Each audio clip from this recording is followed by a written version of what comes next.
ہم نے پچھلے جمعے پر 7 لازمی باتیں عمرے سے متعلق جو ہیں وہ عرض کی تھی۔ آج حج سے متعلق ٹوٹل 14 باتیں ہیں جو ضروری ہیں حج سے متعلق، ان کو عرض کرنا ہے۔ سب سے پہلے تو حاجی صاحب جو 7 یا 8 ذی الحجہ کو مکہ مکرمہ کے اندر اپنی ہوٹل سے یا مسجد حرام کے سین سے، جہاں سے بھی حدود حرم کے اندر ہونا چاہیے، حج کا احرام باندھے گا 7 یا 8 ذی الحجہ کو۔ پھر اس کے بعد منا جاتے ہیں۔ 5 نمازیں پوری کرنا سنت ہے منا میں۔ اصل میں یہ منا میں جو 5 نمازیں سنت ہیں، یہ تیاری ہے میدان عرفات میں جانے کی۔ اگر کوئی شخص کسی مجبوری کی وجہ سے منا میں نہیں جا سکا تو گنہگار نہیں ہے، اور اس پر دم بھی واجب نہیں ہے۔ پہلی مرتبہ جو ہم 7-8 کو منا جا رہے ہیں، یہ والی بات۔ 5 نمازیں پوری ہو گئیں، یا بعض دفعہ وہ رات کو ہی میدان عرفات میں لے جاتے ہیں، کوئی حرج نہیں ہے۔ میدان عرفات میں ظہر سے لے کر مغرب تک لینا لازم اور واجب ہے۔ مغرب کے بعد رات کو مزدلفہ میں رہنا اور نمازیں دیر سے پڑھنا، یہ واجب ہے۔ صبح اٹھ کر پھر جمرہ عقبہ یعنی ایک شیطان کو 7 کنکریاں مارنی، پھر ذبح کرنا، پھر حلق کرانا، گنجا کرانا، نہانا دھونا، کپڑے پہننا، منا میں ٹھہرنا، طواف زیارت کے لیے جانا، صحیح کرنا، پھر واپس آنا۔ دوسرے دن ظہر کے بعد 3 شیطانوں کو کنکریاں مارنا، رات کو منا میں رہنا، پھر تیسرے دن ظہر کے بعد 3 شیطانوں کو کنکریاں مارنا ساتھ ساتھ، اور پھر اب لازم نہیں ہے، ختم ہو گیا لازمی کام، فرض 12 ذی الحجہ کو۔ لیکن اگر 13 ذی الحجہ کو بھی کوئی شخص رہنا چاہے تو بھی پھر وہ 3 شیطانوں کو کنکریاں مارے گا۔ جب 12 کو یہ تینوں کو کنکریاں مار کے مکہ مکرمہ آ جاتا ہے تو اس کے ذمہ صرف ایک کام حج کا رہتا ہے، اور وہ ہے طواف وداع، آخری طواف۔ بھلے وہ آج جا رہا ہے مکہ چھوڑ کے یا چند دن بعد جا رہا ہے، ایک طواف اس کے ذمہ ہے، ابھی کر لے، چند دن بعد کر لے، دوبارہ کر لے، ایک دفعہ کر لیا، دوبارہ کر لیا ہے وغیرہ۔ یہ میں نے موٹا سا آپ کو حج کا خاکہ پیش کر دیا ہے۔ اب حج میں سب سے زیادہ لازمی چیز کیا ہے؟ وقوف عرفہ۔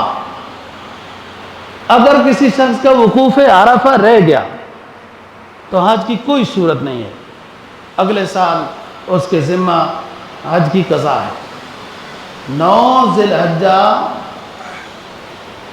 ظہر کے وقت جیسے داخل ہوتا ہے، اس ٹائم سے لے کر مغرب تک، یہ مغرب سے لے کر صبح صادق تک، اس ٹائم میں اگر کوئی شخص تھوڑی سی دیر بھی میدان عرفات میں پہنچ گیا، اس کا حج ہو جائے گا۔ حتیٰ کہ سوئے ہوئے حالت میں بھی میدان عرفات سے اس کو گھما کے لے آئے، حتیٰ کہ جہاز میں، ہیلی کاپٹر میں اس کو ڈال کر مریض کو، اور میدان عرفات کی فضا سے مریض کو ڈرپیں لگی ہوئی ہیں وغیرہ، تب بھی اس کا حج ہو جائے گا۔ اور دیکھیں میدان عرفات کا ٹائم کیا ہے؟ اصل ٹائم تو نامی ذی الحجہ کی ظہر سے لے کر نامی ذی الحجہ کی مغرب کی اذانوں تک ہے۔ یہ اصل مستحب اور واجب ٹائم یہ ہے۔ آنے والی رات میں بھی کوئی کچھ حصہ جو مزدلفہ میں رات کو رہنا ہے، اس حصے میں بھی اگر کوئی شخص میدان عرفات سے اس کو گھما کے لے گئے تو حج ادا ہو جائے گا۔ یہ وہ نامی ذی الحجہ ہے کہ نامی ذی الحجہ سے پہلے جو رات گزری ہے وہ بھی نامی ذی الحجہ کی ہے، اور جو آگے 10ویں ذی الحجہ کی جو رات ہے وہ بھی نامی ذی الحجہ کی رات ہے۔ والفجر ولیال عشر والشفع والوتر واللیل اذا یسر، یہ اسی رات کی قسمیں کھائی گئی ہیں کہ یہ عجیب بات ہے، پورے سال میں یہ ایک دن ایسا ہے جس کی 2 راتیں ہیں۔ اب سب سے اہم رکن حج کا وہ وقوف عرفہ ہے۔ وہ تھوڑی سی دیر بھی اگر کوئی شخص میدان عرفات میں لے جایا جاتا ہے یا جاتا ہے اور واپس آ جاتا ہے، وقوف عرفہ ہو گیا، اس کا واجب رہ گیا ہے۔ واجب رہنے کی وجہ سے اس کے اوپر دم آئے گا۔ اور واجب کیا ہے کہ آج فرض کرو 12:11 پر ظہر کا ٹائم داخل ہو رہا ہے اور ختم ہو رہا ہے، فرض کرو کہ تقریباً 7 بجے فرض کرو۔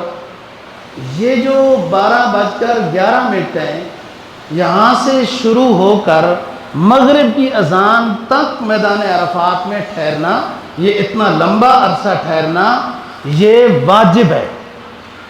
اگر کوئی اذانوں سے پہلے میدان عرفات سے باہر نکل آتا ہے، وقوف عرفہ اس کا ہو گیا ہے، رکن ادا ہو گیا ہے، واجب ادا نہیں ہوا، اس کو دم دینا پڑے گا، ایک بکرا دینا پڑے گا۔ یہ رکن اعظم ہے حج کا۔ اور دوسرا رکن کیا ہے؟ طواف زیارت، کنکریاں وغیرہ مارنے کے بعد طواف زیارت اور اس کی صحیح۔ طواف زیارت اگر ٹائم کے اندر سے رہ جاتا ہے تو ٹائم کے بعد ادا ہو سکتا ہے، لیکن جرمانہ دینا پڑتا ہے۔ میدان عرفات کا وقوف عرفہ کسی کا بالکل رہ جاتا ہے تو جرمانے سے بھی کام نہیں بنے گا، اس کا حج نہیں ہوا۔ 10 ذی الحجہ، 11 ذی الحجہ، 12 ذی الحجہ، مغرب سے پہلے کسی نے طواف زیارت کر لیا ہے تو اس کے طواف زیارت ہو گیا ہے، ٹائم کے مطابق ہو گیا، کوئی جرمانہ نہیں ہے۔ لیکن اس کو تو سمجھ ہی نہیں آئی، یہ 12 ذی الحجہ کس دن ہوتی ہے تو 11 ذی الحجہ، تو یہ تو 21-22 جنوری فروری جانتا ہے، اس کو اسلامی تاریخ کا ہی نہیں پتا۔ 12 ذی الحجہ اس کو ختم ہو گئی، ساتھیوں نے کہا ہم نے تو طواف زیارت کر لیا، ہم نے تو کر لیا۔ اس نے کہا وہ کون سا طواف ہوتا ہے جو تم نے کر لیا ہے، اور آج 13 ہو گئی ہے۔ اس کو اب سمجھ آئی ہے کہ طواف زیارت کرنا تھا، تو یہ طواف زیارت کر سکتا ہے، لیکن وقت کے اندر نہیں کیا، اس لیے ایک بکرا جرمانہ دینا پڑے گا کہ یہ لیٹ ہو گیا، اس کو تاریخ یاد کیوں نہیں تھی۔ اور اگر اس سے کوئی بڑی غلطی ہو گئی تو جرمانہ پھر اونٹ کا ہے وغیرہ وغیرہ۔ یہ 2 رکن اعظم ہیں۔ پھر اگر کسی شخص نے چادریں نہیں باندھی، حج نہیں ہوگا، تلبیہ ہی نہیں پڑھا، حج نہیں ہوگا، نیت ہی نہیں کی، حج نہیں ہوگا۔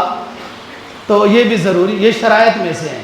کچھ کام ایسے ہیں اگر نہ ہوا تو بکرا دینے سے کام بن جائے گا، لیکن احرام کی چادریں نہیں پہنی، نیت ہی نہیں کی ہے، تلبیہ ہی نہیں پڑھا ہے تو نہیں ہوگا حج وغیرہ۔ شرط ہی بولنے اذا فات الشرط فات الشیء، شرط الشیء حصۃ الشیء ہوتا ہے، داخل الشیء ہوتا ہے۔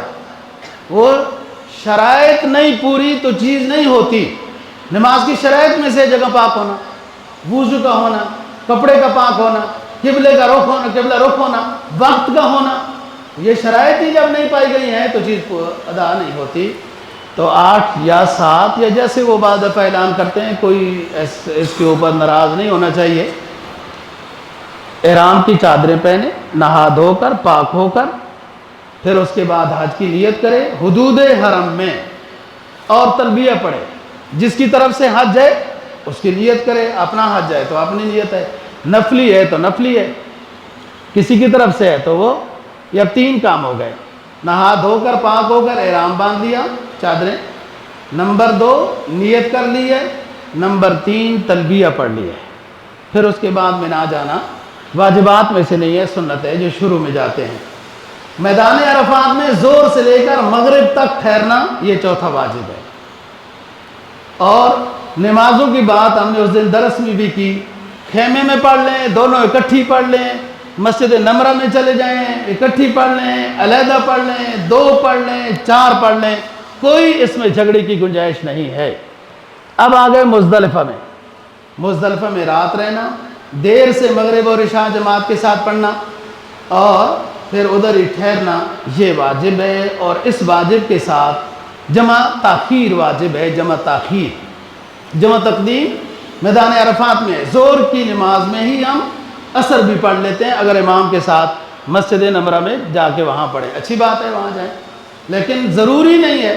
ایسا نہ ہو کہ ایک مصیبت میں آپ کا خیمہ گم، ساتھی گم ہو گئے، تھک گئے، گر گئے، ٹوٹ پھوٹ گئے، تو مسجد نمرہ میں جانا حج کے فرائض اور شرائط میں سے نہیں ہے۔ جانا اچھی بات ہے، اگر ہمت ہے تو ٹھیک ہے، نہیں جاتے تو آپ کا وقوف عرفہ آپ کے ذمہ لازم ہے، وہ آپ میدان عرفات میں موجود ہے۔ صبح کے ٹائم مزدلفہ میں جب طلوع آفتاب قریب ہوتا ہے وغیرہ، اس ٹائم میں رسول پاک صلی اللہ علیہ وسلم مسکرائے تو حضرت ابوبکر صدیق رضی اللہ تعالیٰ نے پوچھا کہ حضرت آپ کیوں مسکرا رہے ہیں؟ تو فرمایا ایک دعا قبول نہیں ہوئی تھی میدان عرفات میں، ابھی وہ بھی قبول ہو گئی ہے کہ میری امت کے ظالموں کو بھی اللہ کچھ ترتیب کے بعد معاف کر دے گا، ابداً ابدا ظالم کو بھی سزا نہیں ہوگی، لیکن ظالموں کو یہ نہیں سوچنا چاہیے ظلم کرتے جاؤ، وہ تو رسول کی دعا مزدلفہ میں قبول ہوئی ہے، پیسے کھاتے جاؤ اور غریب عوام پر ظلم ڈھاتے جاؤ، ایسا نہیں ہے، سزائے وہ ابداً ابدا ظالم کے لیے جو معافی کا قانون تھا کہ نہیں ہوگی، اس میں گنجائش نکل آئی ہے، باقی کسی کا حق کھایا ہوا ہے وغیرہ وہ دینا پڑے گا، اس کے بعد پھر ہوں گی یہ باتیں۔ اچھا جی، پہلا احرام کی چادریں، تلبیہ، نیت، میدان عرفات میں مغرب تک، پانچواں وقوف مزدلفہ، چھٹا آج ہم نے 7 کنکریاں مارنی ہیں 10 ذی الحجہ کو، اور 8واں واجب قربانی کرنی ہے، 9واں واجب حلق کرانا ہے، گنجا کرانا یا کینچی کے ساتھ کرانا، 10واں واجب رات کا کچھ حصہ منا میں رہنا واجب ہے۔ یہ حج سے واپسی والی بات ہے، منا میں رہنا واجب ہے، حج پر جب جا رہے تھے تو منا میں رہنا سنت تھا۔ اب یہ 9 ہو گئے، اب آپ نے طواف زیارت ان دنوں کے اندر کرنا ہے اور صحیح واجب ہے، وہ ہو گئی۔ اب 11واں واجب کہ دوسرے دن بھی ظہر کے بعد تینوں شیطانوں کو کنکریاں مارنا۔ 12واں واجب 12 ذی الحجہ کو بھی ظہر کے بعد تینوں شیطانوں کو کنکریاں مارنی ہیں، اور اگر 13واں واجب کہ اگر آپ 13 ذی الحجہ کو بھی رہنا چاہتے ہیں تو بھی تینوں شیطانوں کو پھر کنکریاں مار، اگر رہ گئے تو پھر مارنیاں واجب ہو جائیں گی، اگر واپس آ گئے تو آپ کے ذمہ واجب نہیں۔ اور 14واں واجب جو میں نے بتایا تھا حج کے 14 واجبات، کہ 14واں واجب ہے طواف وداع کرنا۔ حاجی کے ذمہ طواف وداع جو آفاقی ہے، جو آفاق ادھر سے گیا ہوا ہے، حدود حرم سے باہر سے گیا ہوا ہے، اس کے ذمہ طواف وداع۔ الوداع کا مطلب وہی ہے کہ اللہ تعالی ہم آپ کے گھر کو چھوڑ کر جا رہے ہیں، تو یہ ہمارا آخری سفر نہ ہو، آخری یہ آپ کے گھر کا دیدار آخری نہ ہو، لیکن اب مجبوری ہے کہ چھوڑنے کا دل تو نہیں چاہتا لیکن چھوڑ کر جا رہے ہیں، اور یہ بہت قیمتی سعادت ہے، قیمتی گھڑیاں ہیں جن کو اللہ پاک جو لوگ جا رہے ہیں اللہ سب کو نصیب فرمائے، قدر و منزلت کی توفیق دے۔